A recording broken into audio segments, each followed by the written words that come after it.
Тетово пред сообраќаен колапс, иселениците го преплавија градот, дојдени во двојно поголем број од вообичаеното. Низ улиците е хаос секојдневно, возило до возило, едва и проодно. Периодов е зголемен и бројот на сообраќајки и прекршоци, токму во најголем дел предизвикани од самите печалбари. Полицијата со засилени контроли на терен. Би рекол дека не ги поштедува многу правилата, меѓутоа, како што кажав, фокусот наш во овој период е на потешките прекршоци. Имаме забележано и евиденциите кажуваат дека е зголемен број на прекршоци што ги чинат иселениците. И во тој контекст можам да кажам дека имаме преземено доста мерки по однос на потешки прекршоци кои што ги прават.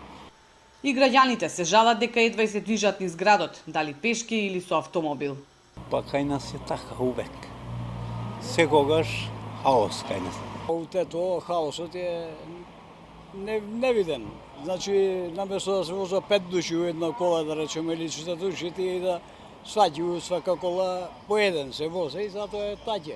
Доаѓа од целава многу, прилив има многу голем, дојдење се странците и затоа е таќе. Со речиси никаква сообраќајна инфраструктура, Тетово секојдневно има проблеми со метежот. Периодов дополнително поради напливот на странски возила. Сериозна стратегија и пристап кон проблемот одамна е потребна. Сепак знаеме какви се улиците, каква ни е инфраструктурата, да избегнуваат движење со возила непотребно во шпицови и така натаму. Тука би ни помогнале многу. Се разбира, натаму би кажал дека би требало да се подобри малку и инфраструктурата. Многу возила, започнати и недоградени улици, непробиени булевари, недоволно паркинг места. Проблемите се знаат, но нема волја за нивна реализација.